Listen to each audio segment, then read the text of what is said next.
Hi mga katusok! So ngayon po i-share ko sa inyo kung paano yung step by step sa unang pag-start ng pagtatahi. Okay? Para sa mga first timer na magagawin para ngayon, so ito yung video na para sa inyo. So example po, this is the number of cross stitch. This is the symbol, this is the DMC or thread. So ito yung symbol na gagawin natin. X, ayan, number 1, X, number 1. So, yung X po is nandito. Ito yung X. So, ngayon, kukunin natin yung mga sinulid natin. Ayan. So, ito yung mga sinulid. So, andito po yung number 1. So, kukuha ka ngayon ng number 1. Ayan. So, ito ngayon yung itatahi natin. Pero, before ka magtahi, kailangan muna natin itong hatiin kasi 6 tong strand. So, dahil 11 city tayo, 11 count, so kailangan natin ng 3. Okay? 3 po, ayan o. Okay? So, ako ang ginagawa ko, para mabilis ako, hinihilot ko muna to pahaba. Tapos, saka ko na siya hinahati. Yung iba naman, iniisa-isa to. Ako, ganito lang ginagawa ko. Ayan. Mas mabilis siya para sa akin. Ayan. Yan. Tapos, okay na to. Kukunin natin yung karayom at ito para mabilis natin mapasok yung sinulid sa ating karayom. So, ayan. So, ngayon, eto na siya. Ang ginagawa ko kasi, pag hindi to pantay, ginugipit ko kaagad para pag nagpasok na ako dito, hindi na ako mahirapan. So, para po sa mga first timer, ganito lang po yung gagawin natin, okay?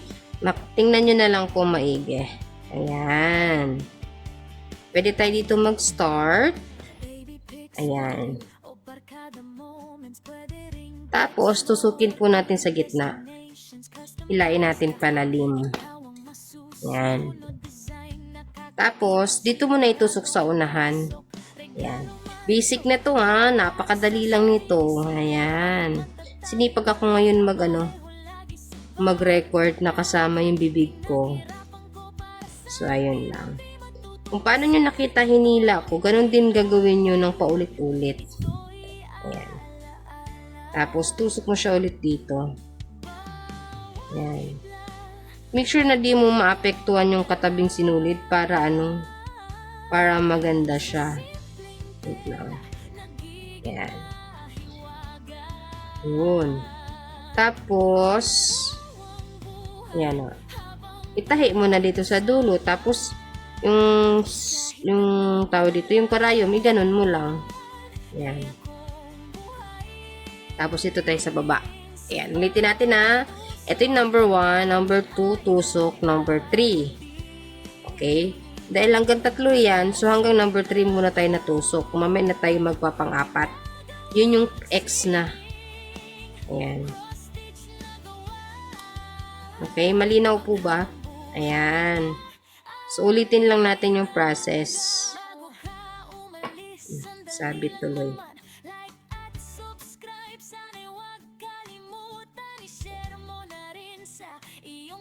Ayan. So, watch nyo lang muna hanggang dulo, ha? Hindi na muna ako mag-voice over. So, panoorin nyo na lang. Para repeat the process lang naman to eh. Ganun lang kabilis. Hanggat meron kang itatahi dyan sa X na yan, go lang. Kahit anong larawan, kaya kong buhayin. Sa bawat tusok, damdamin ay aabutin.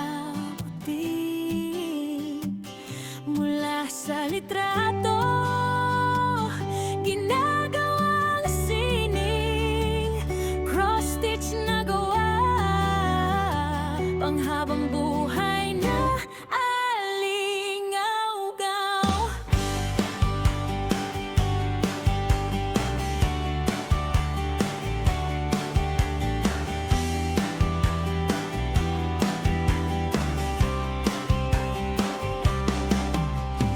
Simpleng larawan na hawak mo ngayon, may kwento, may saya, may alaala doon. Di lang basta print. Di lang basta kuha pag tinahin na mas tumitibay pa. Pamilya, kaibigan mo, mahal mo sa buhay, pwede kong gawing obra, di kukupas kailanman. Bawat sinulid, may puso't yaga, larawang tahimik pero nagsasalita. Ipadala mo lang, ako na ang bahala.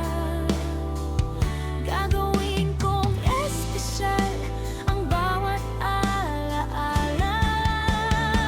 Kahit anong larawan, kaya kong buhayin.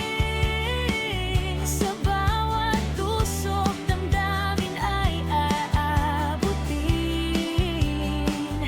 Mula sa litrato, ginagawang sining, cross-stitch na gawa, panghabang buhay na alingaw-ngaw.